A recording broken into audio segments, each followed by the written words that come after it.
Picture this, a son, lashing out at his mother. Words that cut deep, actions that humiliate. It's painful, it's raw, and it happens more than we'd like to admit. But why?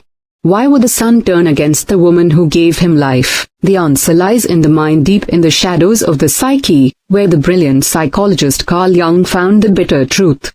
Buckle up, because we're diving into the hidden forces behind this heartbreaking dynamic. Section 1: The Mother Complex. Love or resentment? Carl Jung, one of the greatest minds in psychology, believed we all carry a mother complex, a bundle of feelings and images about our moms, shaped by our experiences and something deeper, the great mother archetype. This archetype is like a coin with two sides.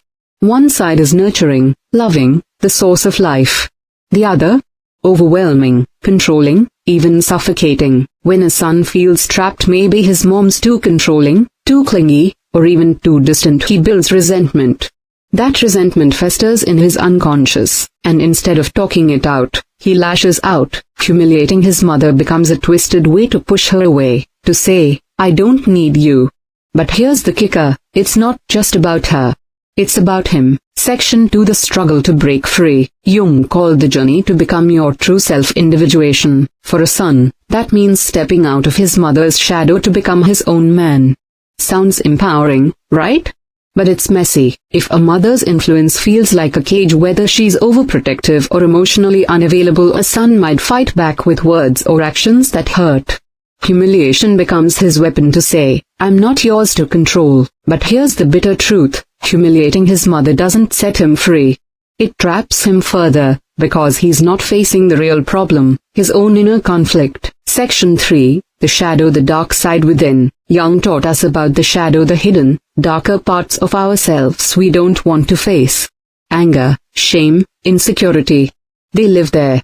When a son humiliates his mother, he's often projecting his shadow onto her. Maybe he feels powerless, so he puts her down to feel strong. Maybe he's ashamed of needing her, so he mocks her to hide it. The bitter truth? The son's not just hurting his mom, he's running from himself. Every cruel word is a mirror reflecting his own unresolved pain. And until he faces that shadow, the cycle continues. Section 4: The Path to Healing. So, what's the way out? Jung would say it starts with looking inward.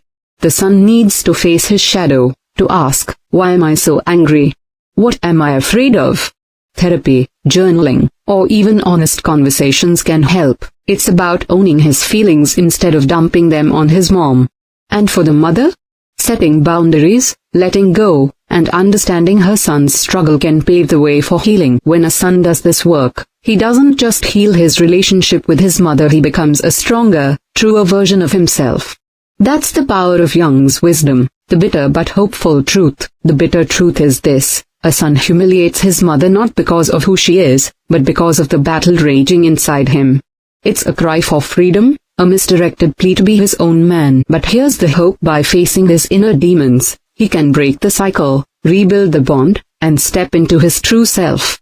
Carl Jung showed us the map. It's up to us to take the journey. If this hit home, share it with someone who needs to hear it. And let us know in the comments what's your take on the mother-son dynamic. Subscribe for more deep dives into the human psyche. Until you make the unconscious conscious, it will direct your life and you will call it fate.